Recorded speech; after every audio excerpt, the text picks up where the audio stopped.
two, welcome back to our reading sessions this week. Now, we've been really busy all week retrieving words using a text, and today we're going to be still using our eyes to skim and scan and read words, but we're going to have a little bit of fun with it. We're going to be playing some games, and we're going to be reading lots of those tricky words that we can't always spell out using our phonics, the words that we've just got to know in our heads.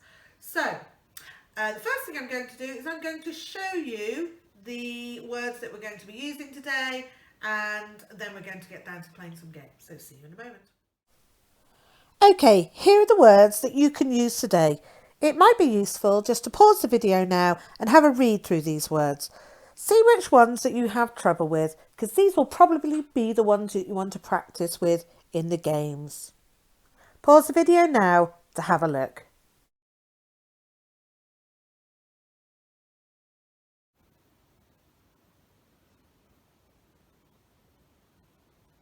Okay, in a moment I'm going to be playing a game of reading noughts and crosses with Basil the dog, because I haven't got anyone else here to play with.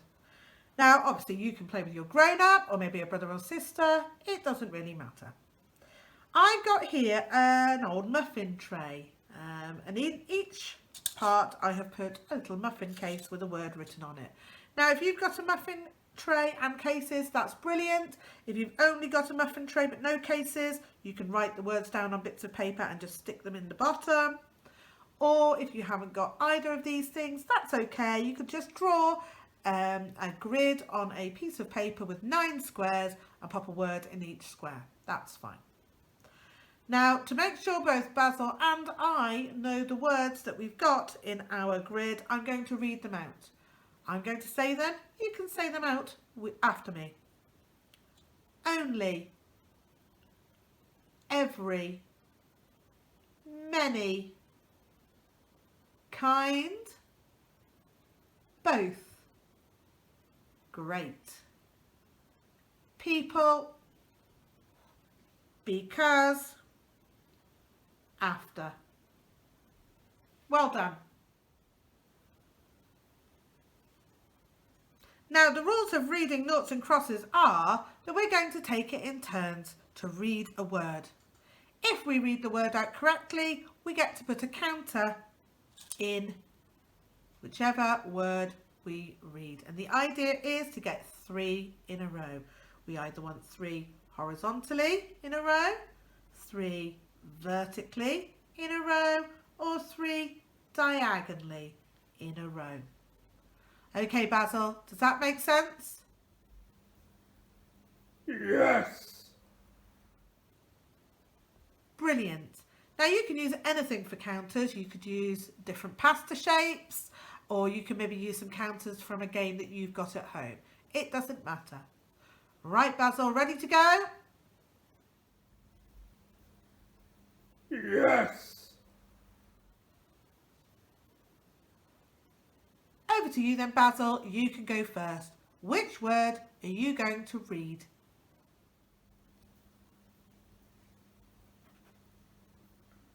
People. Brilliant, Basil. You read that word perfectly. Now, you've got the pasta shapes as your counter. You're going to pop your counter in your cupcake?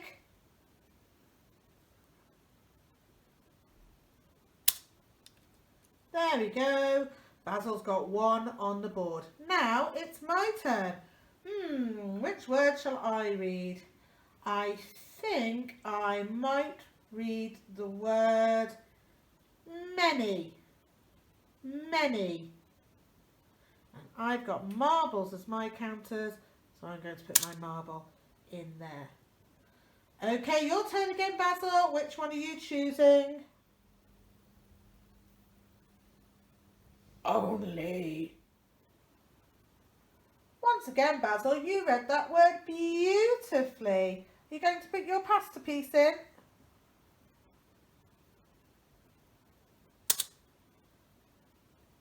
Well done. Okay, it's my turn again. I can see that Basil's very close to getting 3 in a row, so I'm going to try and block him by reading this word. This word is kind. and I can put my marble in kind, blocking Basil. Okay, Basil, you'll go again. Which word are you going to read?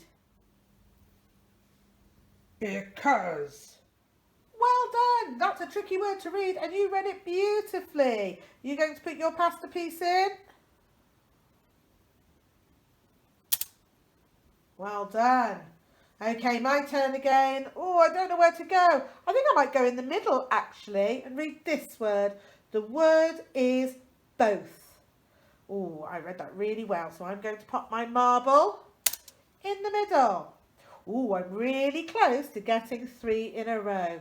Okay, Basil, your turn. After. You read that word brilliantly. Well done. Pop your pasta piece in then. Is it a bit tricky for your paws? Oh, and what do we notice? Basil has got 3 in a row and is the winner of this game of reading noughts and crosses. Now, however you make your noughts and crosses grid and whoever you play with, maybe you could choose some words and have a play with them and see if you can win. Well done, Basil. You did really well. Good boy. Good boy. Thank you. Okay, another game you could play is Find the Marble. There is a marble hidden under one of these cups and you can only lift a cup up and see if it's there if you read the word correctly. Now, you don't have to have a marble under the cups. You can have any sort of counter you want. If you don't have paper cups like I have, you could use real cups or mugs at home and maybe stick some words written on paper on with a bit of sellotape or blue tack, or maybe you've got some plastic cups you could use instead. So the idea is that you take turns and you read a word and lift up the cup to see whether the marble or whatever counter you're using is there. If you're correct, you get to keep it. And the person who has the most marbles or counters at the end of the game is the winner. Now you might need a third person for this to hide the counter. Now let's have a little look. I'm going to go first this time and I'm going to choose the word busy. I've read it correctly so I can lift my cup. No, nothing underneath. I'm going to pop it back. Now, it is Basil's turn again. What do you think, Basil? Cold.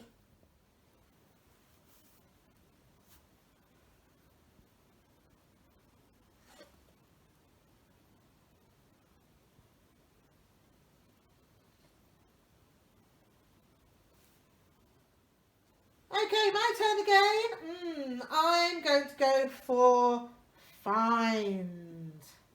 Hoping I might find the marble. No. Oh, how disappointing. I'll pop it back. Okay, Basil, your turn. Could.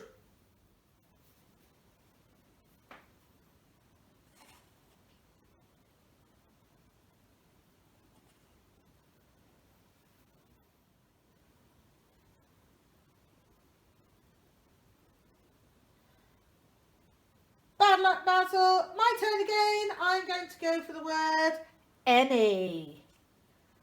Is there any marble? No, there isn't. Oh dear. Okay, Baz, your turn again. Even.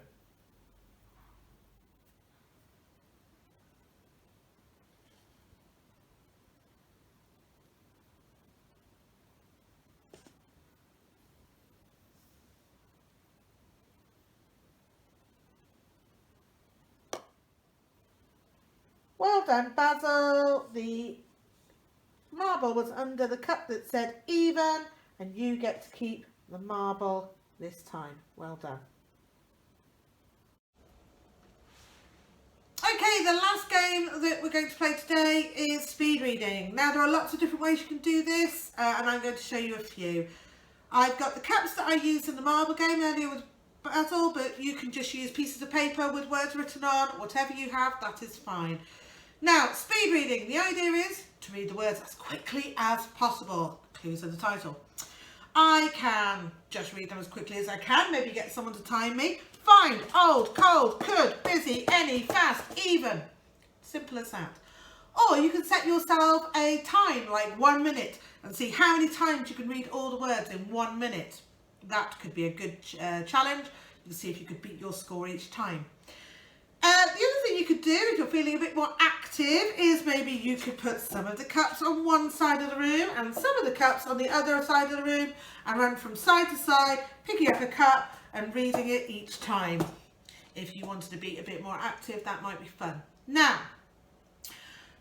I absolutely love seeing all your things coming through on the Year 2 email address. So please make sure you take photographs of yourselves playing these games or even videos. Send them in to us and we love to see them. So get reading, but most of all, have fun. Okay, I've popped together a few chilly challenges for you. Chilly 1. Look through that list of words, pick 5 that you find difficult to read. Practice all the games using those 5 words. Then you'll get really good at reading them. 2 chilly challenge. You can choose a variety of words that you might find tricky. See if you can get better and better at reading them as you go. Chilly 3. I wonder whether you can come up with any reading games that we might like to try at school. Have a go. I'm going to pop all that list of words on again so you can pause the video and play some of the games. Then afterwards come back for a few more chapters of The Boy and a Bear in a Boat.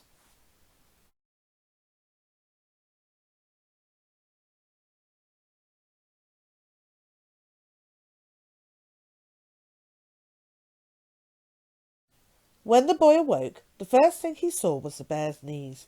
At first he thought they were still on the Harriet, but then he recognised that the surface beneath him was stone rather than wood, and remembered with a pang of guilt that the Harriet was lost. But at least the bear had got them to the island, it seemed. He felt stiff as he pushed himself part way upright, as if the hardness of the rock had somehow seeped into him, and his eyes and head were fuzzy and half asleep. "Hello, Bear," he said, blearily rubbing at his eyes and trying to focus. "Oh, hello, boy," said the bear. He was sitting on his suitcase with his back to the sea, looking down at the captain's hat in his paws. Now he put it back on his head, blinked and regarded the boy. "You really did know the way then?" said the boy. "Of course," said the bear. "We were lucky, actually. It wasn't too far, and then there was an anomaly in the currents that helped us on the way." "Have you had time to explore much of the place yet?" Yes." "How's it look?" said the boy, yawning and stretching. See for yourself." The bear waved a paw over the boy's shoulder. The boy turned his head and saw for himself. It wasn't an island. It was just a rock. There wasn't a single tree or plant to be seen. It wasn't even a very big rock. It certainly wasn't a very pretty one. And it was almost as cluttered as the Harriet had been, as various bits of flotsam from the mermaid seemed to have washed up on it. "Oh, this is useless. We're on a cold, wet, ugly rock full of junk," said the boy. "We're naming it after you, then." "The sea's over there, if you'd prefer it," said the boy, pointing. "It's roomier, but not so dry. Take your pick. Anyway, we're not stopping long. Oh, great. Where are we swimming to next?" "We're not swimming. I'm building a raft." The boy took another look at the scattered bits of wood and the other bits and pieces around the place. There were some reasonably intact planks and some empty barrels.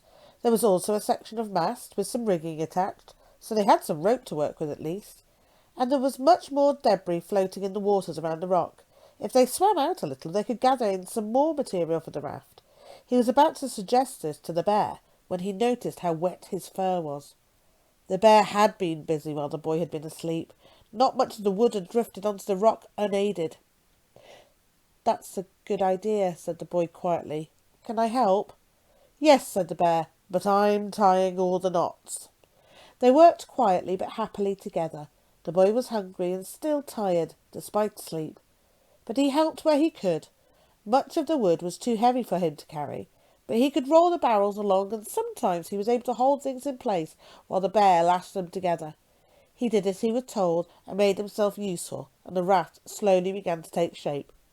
At lunchtime they stopped and ate the marmalade, the boy working every last scrap of it out of the jar with a finger. Afterwards he was sleepy again. "Have a nap," said the bear, spotting a yawn that the boy had tried to hide. "I can do this next bit on my own, and I'll need you fresh and alert when we set off." The boy knew that the bear could have done all of it without him, really. He wanted to insist on helping, but from his sitting position it was far easier to lie down just for a moment than it was to stand up. So he lay down and found that the cold, wet rock was surprisingly warm and soft. He closed his eyes just for a moment. When he opened them again, the light had changed and the bear was tying a rope to the mast of the raft. It looked like it was finished, more or less. "That was quick," said the boy. "Not really," said the bear. "You've been asleep for hours and snoring." "I don't snore," said the boy. "Do I?" "Just a bit. I thought that monster's dad was coming to get us. Had me worried till I realised it was you." The boy looked hurt, but only a little. He took a closer look at Raft. "It's a bit wonky looking, isn't it?" he said, pointing. "Well, I had to improvise a lot with such limited materials to work with," said the bear. "So it's no Harriet, I grant you, but it's sturdy enough." "Will it float?" "Of course it will float," said the bear. He looked at the raft thoughtfully. "I think." "Well, can't we shove it into the water and find out?" said the boy. "Not just yet. The tide's gone out. We'll have to wait for it to come back in." "Oh," said the boy, and looked away from the raft to the sea. "Oh," said the boy again. The tide had indeed gone out. It had gone out rather a lot. The water level had fallen by a good 20 metres. The island they were on, it turned out, was a tall column of rock, the sides of which dropped straight down to the sea. The boy looked cautiously over the edge to the distant waves, and felt rather dizzy. He stepped back and sat down. "That's not normal, is it?" he said. "It's a bit unusual," admitted the bear. "It's probably down to unforeseeable anomalies in the currents," said the boy. "That's right," said the bear. "How did you know?" "Lucky guess," said the boy. "Anyway, we'll just have to wait for the tide to come back in, and then we can set off. In the meantime, we need to get the sail on." The bear had managed to salvage a tablecloth from the debris of the mermaid. He held it up for the boy to see. "It's a bit small," said the boy. "A bit, yes," said the bear, "but it's not such a big raft." "And there are lots of holes in it," said the boy. "Well, if you've got a sewing kit with you, then feel free to fix them," said the bear a little testily. "But otherwise, it will have to do. It'll be fine, you see." He tied it onto the crossbar at the top of the mast. Then he tied the bottom corners onto the base of the raft. He stood back with the boy and looked at the end result. "Well," said the bear, "it's not pretty, but I reckon it will go well enough." The boy could only agree. It wasn't really at all pretty. It was rather ragged and scruffy and just plain funny looking. But it was also oddly impressive. It looked strong and safe, as if it would survive weeks at sea with no trouble at all. The boy wasn't entirely sure it would float, but he was certainly confident that it wouldn't fall apart. It was magnificent, in a way. "Actually," he said, "that's pretty amazing." The bear didn't say anything. He was about to smile, but a sudden gust of wind stopped him. "Oh," he said, "we'd better—" But it was too late. The raft's sail billowed up, and the raft sailed off the island and dropped out of sight. The boy and the bear ran the short distance to the edge of the rock and gazed down to watch in horror as the raft, after an elegant mid-air somersault, hit the water, rocked briefly from side to side, and then sailed off at considerable speed. It shrank away into the distance. The boy and the bear watched it go. "Well," said the boy, "you were right about that sail." A temporary promotion. The bear sat on the suitcase and watched the raft until it was a speck on the horizon. Then he watched the speck until it disappeared. Then he watched the horizon. He sat there, silent, staring at the line where the cloudless blue sky met the featureless blue sea. The boy looked at him. The boy was absolutely still, as if frozen or turned to stone. And though he still made no sound, and nothing altered in his expression, The boy thought he saw something change in his eyes. It must have been a trick of the light, except the sun was steady and the sky was cloudless, so actually the light had not changed at all. But it seemed as if, somehow, the bear's eyes darkened as the boys watched them. Like the bulb of a torch whose batteries were running down, they dimmed until there was nothing there but depthless shadow. As if inside the bear there was nothing left. "Could be worse," said the boy. The bear, his dead eyes still facing out to sea, barely moved his mouth as he replied. "How?" he said in a flat, quiet voice. The boy thought about this for a moment and found that he couldn't come up with a good enough answer, so he decided to change the subject. "What do we do now?" said the boy. This at least caused the bear to move, if only a little. He inclined his head towards the boy, eyeing him sadly. "I don't know." Then he turned his unseeing stare back out to sea.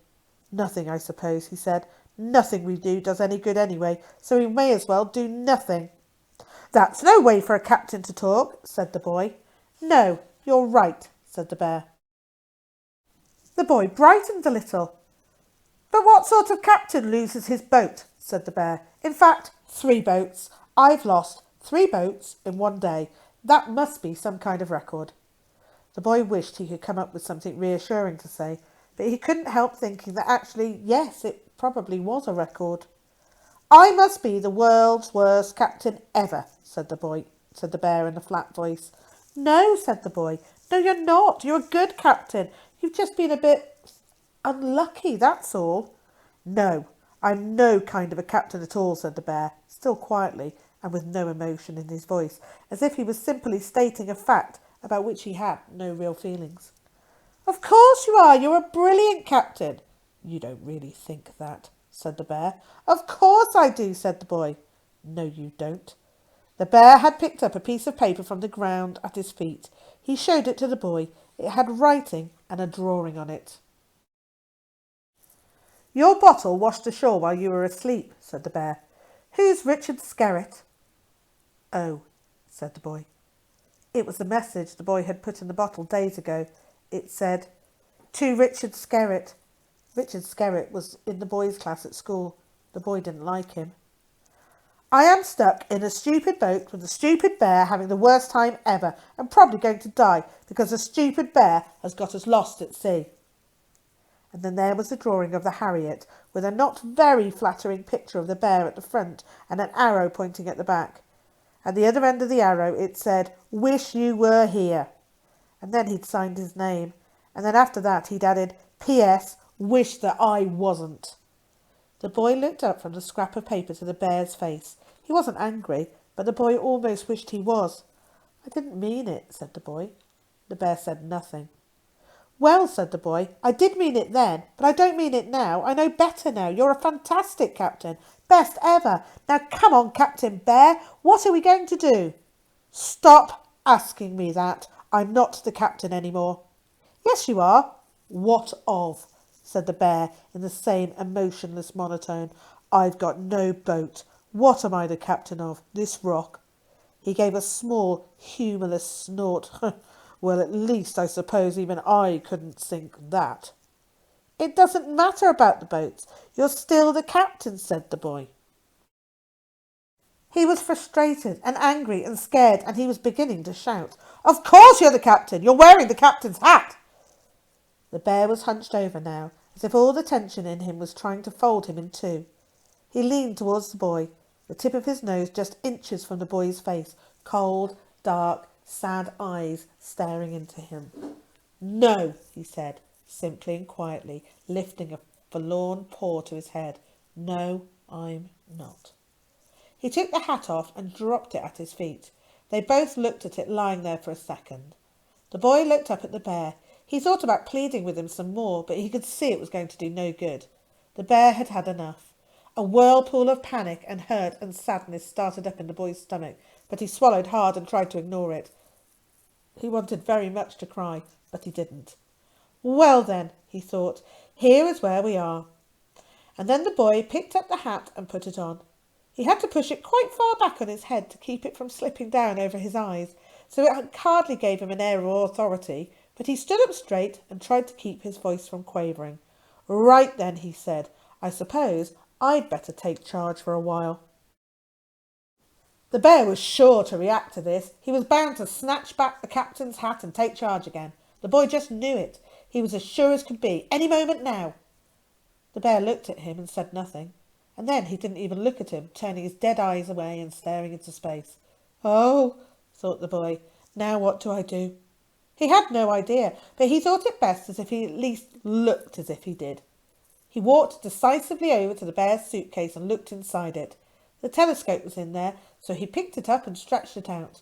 He raised it to his eye and looked out at the horizon.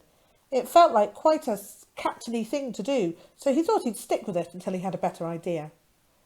"Now then, first things first," he said. "Let's assess our situation."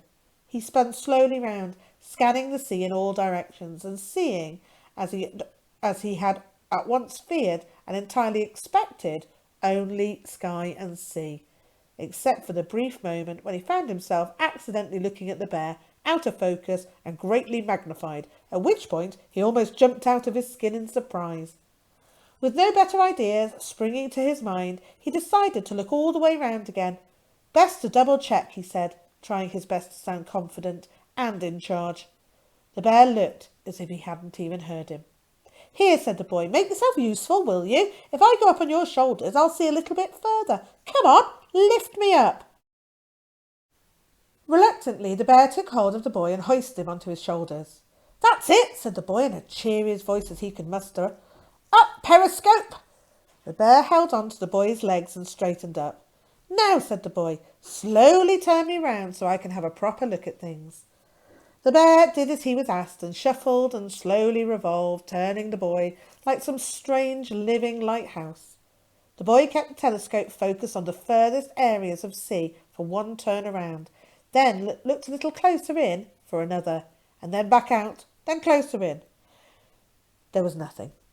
Even the last bits of the wreckage from the mermaid were long gone, having drifted away over the horizon in one direction or another, probably following the raft like ducklings behind their mother. "Satisfied," said the bear. "Will you be getting down now?" "One more turn around, please," said the boy. "For luck." "Huh, luck," said the bear, but he kept turning.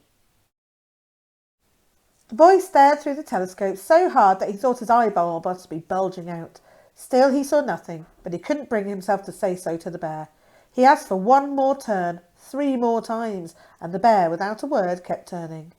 After the 3rd time he came to a halt. "There's no point," he said.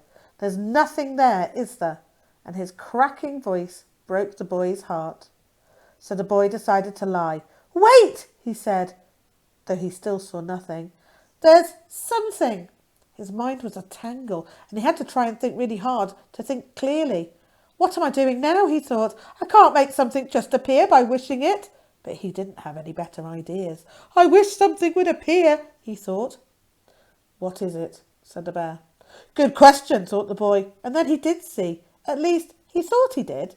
There was the tiniest speck of a bump on the horizon. He had clearly gone mad. He was wanting to see something so badly that he was imagining it. He wiggled the telescope a little to make sure it wasn't just some dust on the lens. He blinked his untrustable eyes hard and looked afresh. It was still there. "Don't move," he said to the bear, and his voice was strong and clear, like a captain's. The bear stood very still, and the boy felt his arms growing heavy and tired as he held the telescope as still as possible, determined not to lose sight of the tiny fleck of hope. "I'm not sure yet," he told the bear. "There's something, but it's really close to the horizon, and if it's moving at all, it's only going slowly. I can't tell yet if it's getting any bigger."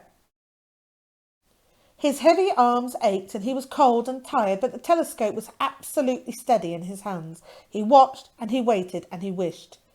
"It's coming closer," he said. "I think, yes, I'm sure. It's getting bigger. It's coming closer." And now he could see what it was. He couldn't believe it.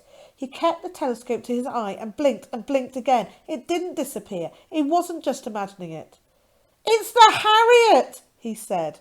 A tremble rose up through the bear's shoulder and into the boy and made his view through the telescope wobble. She's a long way off, but we might just be able to swim to her, said the boy. He was speaking quickly now, jabbering excitedly. Or you could go and I could wait here, maybe. We'll both go, said the bear. OK, said the boy. OK, but we'll have to wait for the tide to come in first. It's already in, said the bear, tapping him on the leg. The boy looked down and saw that the water had risen again, higher this time, entirely submerging the rock. The bear was waist deep in water, his suitcase floating beside him.